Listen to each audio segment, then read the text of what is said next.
नमस्कार मित्रांनो, लग्नानंतर होईलच प्रेमच्या आजच्या एपिसोडमध्ये नंदिनी जीवाला समजावून सांगण्याचा प्रयत्न करत आहे की दारू पिणे हे कुठल्याही दुःखाचं निवारण नाही आहे. तर दुसरीकडे नंदिनी आणि काव्याचे आई-बाबा सुद्धा घरी आलेले आहेत. त्यांच्या सासरी त्यांना मांडव परतनीला घेऊन जायला. तर चला बघूया आजच्या एपिसोडमध्ये काय-काय होणार आहे. एपिसोडची सुरुवात होते जेव्हा जीवा दारू पिऊन घरामध्ये येतो आणि नंदिनी त्याला सांभाळण्याचा प्रयत्न करत आहे. नंदिनीच्या हातून पाण्याचा तांब्या खाली पडतो त्या आवाजाने. मानिनी तिथे असते. ती म्हणते की "काय झालं? कोण आहे?" तर नंदिनी म्हणते की "सॉरी आई, माझ्या हातून तांब्या खाली पडलेला आहे. मीच आहे." मग मानिनी विचारते, "जीवा आलाय का गं?" नंदिनी म्हणते, "हो, ते आले. तुम्ही झोपा आई." तर मानिनी जीवाला रागवते दुरूनच की जीवा किती उशीर झाला, उद्यापासून लवकर जरा घरी यावं. आणि त्यानंतर मानिनी तिथून निघून जाते आणि नंदिनी कसंही तरी जीवाला सांभाळत-सांभाळत त्याला त्याच्या रूम पर्यंत घेऊन जाते. त्याच्या डोक्याखाली उशी देते, त्याला पांघरून देते आणि तिथे जीवा म्हणत असतो की "खूप दुःख होत आहे. मला आता हे सहन नाही होत आहे. खूप दुःख होत आहे." मग हे ऐकून नंदिनी विचार करते की जीवा जीवाने हे लग्न खरंच मनापासून केलंय ना, की या लग्नाचा त्यांना सुद्धा खूप त्रास होतोय. असं नंदिनी विचार करते आणि ती तिथून निघून जाते. तर दुसरीकडे आपण बघतो की थँक गॉड की जीवाने काही दुसरं म्हटलं नाही किंवा काव्याचं नाव वगैरे घेतलं नाही दारूच्या नशेमध्ये किंवा नंदिनीने त्याला सांभाळताना त्याचा चेस्टवर लिहिलेलं काव्याचं नाव नाही वाचलं.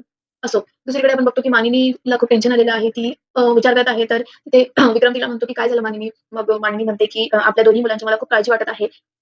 जीवा अगदी लग्नाच्या दिवसापर्यंत किती खुश होता. जीवा नेहमी हसणारा आहे. तो किती शांत झालेला आहे. पार्थनी 2 दिवसापासून तो काही व्यवस्थित जेवलेला नाही आहे. मला कळत नाहीये की अ, अ, काय करावं आता? कारण जीवाचं तर पार्थला असं वाटत आहे, पार्थने हेच विचारत आहे की जीवाने नंदिनीशी लग्न का केलं? परंतु तेव्हा ती परिस्थिती काय होती हे पार्थ समजू शकत नाहीये. जीवाने कुठल्या परिस्थितीमध्ये मनाचा मोठेपणा दाखवून नंदिनीशी लग्न केलेलं आहे. परंतु जीवाच्याही मनाच्या काही अपेक्षा होत्या. त्याने मला बोलवून दाखवलं होतं की त्याला कसली बायको पाहिजे म्हणून. त्याने म्हटलं होतं की तिखट बायको हवी. नंदिनी कशी शांत आणि सोज्वळ आहे, गोड आहे वगैरे, वगैरे. तर मानिनी खूप चिंतित आहे. तर विक्रम म्हणतो की त्यावर विक्रम मानिनीला म्हणतो की "तेच तर तुला म्हणतोय, अजूनही उशीर झालेला नाहीये. आपण चौघांनाही वेगळं व्हायला लावूया. त्यांना वेगळं करूया. कारण हे सहनच नाही होत आहे, तर हाच एक पर्याय आहे." मानिनी विक्रमला रागवते आणि म्हणते, "तुम्हा पुरुषांचं काय? नुसतं नाती तोडायचं आहे. जर ते कोणीतरी गाठ बांधलेली आहे, तर ती अशी ही जबरदस्तीने तोडायची नसते." तर दुसरीकडे आपण बघतो की काव्या एक गोड स्वप्न बघते. झोपेमध्ये ती स्माईल करत आहे.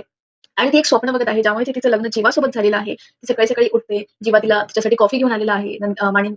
काव्या आणि जीवा खूप खुश आहे. काव्या म्हणते, की "हां, मला माहिती होतं, की लग्न केल्यानंतरचे हे सगळे फायदे आहेत म्हणून." जीवा म्हणतो, "हे तर काहीच नाही. लंच, डिनर, ब्रेकफास्ट तू जे म्हणशील ते मी बनवतो. तू फक्त सांग." काव्या म्हणते, "अच्छा, तू हे सगळं बनवणार आहेस?" जीवा म्हणतो, की "आयुष्यभर." "अच्छा, कॉफी तर घे." मग जेव्हा काव्या कॉफीचा एक सिप घेते आणि वापस एकदा तिकडे बघते समोर, तर तिला आता जीवाच्या जागी पार्थ दिसतोय आणि पार्थ तिला प्रेमाने म्हणतोय, की "सांगा ना, कॉफी कशी झाली?"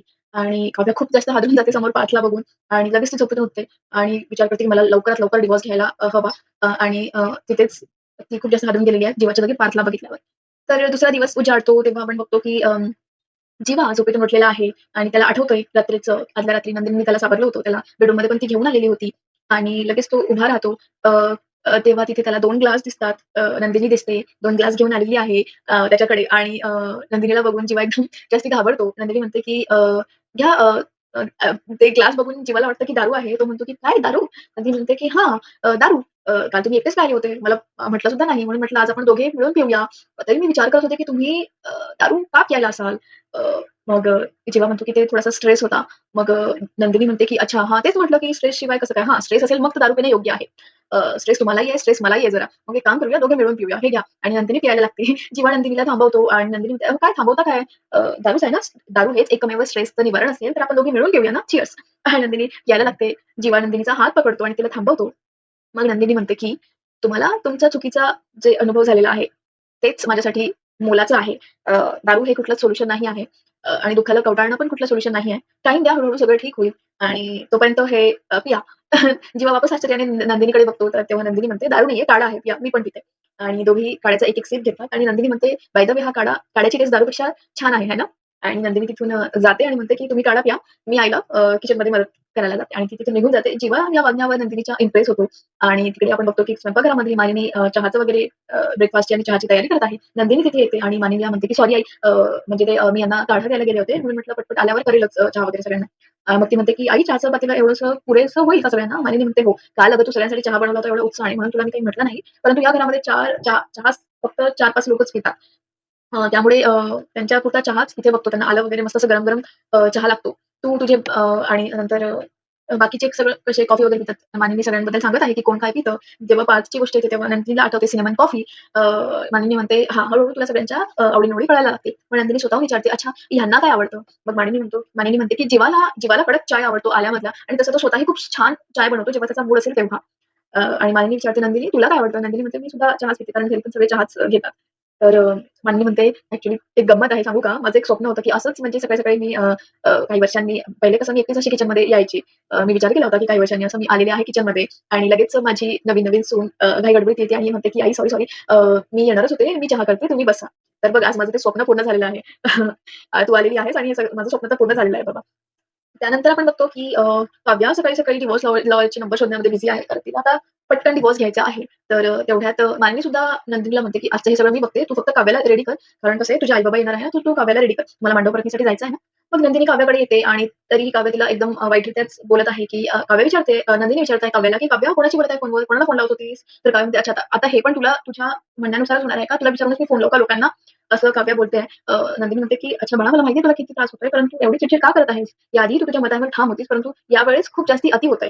अच्छा तयार हो. आई-बाबा येत आहेत आणि माझ्या मते तरी तुला तुझ्या या लग्नाला एक चान्स द्यायला हवा." काव्या हे ऐकून खूप रागामध्ये तिथून निघून येते. हॉलमध्ये येते. तिच्या मागे-मागे नंदिनी सुद्धा येते. तेवढ्यातच त्यांचे आई-बाबा तिथे येतात. आई-बाबांना बघून दोघेही भारावून जातात. नंदिनी रडायला लागते. आई-बाबांना मिठी मारते. तर तिथे काव्या तशीच अशी रागात उभी राहते.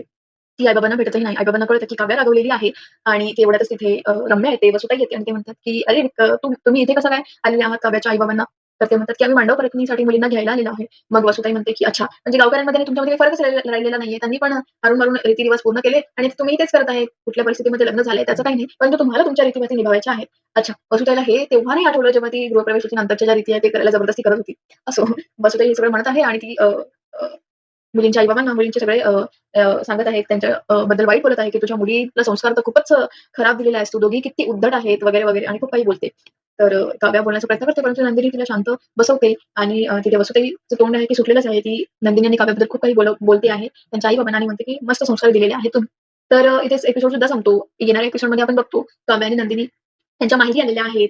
तेव्हा काव्याला चीर करण्यासाठी आरुषी प्रयत्न करत आहे, की आज काव्याच्या पसंतीचा जेवण वगैरे बनवायचं हे ते. परंतु काव्या म्हणते, की "माझी पसंत नापसंत तुम्ही" म्हणजे ती खूपच खराब बोलते आणि दुसरीकडे नंदिनी आई-बाबांना म्हणते, की "शिवानी जे माझ्यासाठी केलंय ते कुणीही नसतं करू शकलं. त्यामुळे मी ठरवलेलं आहे, की मी हे लग्न काहीरित्या निभवेल.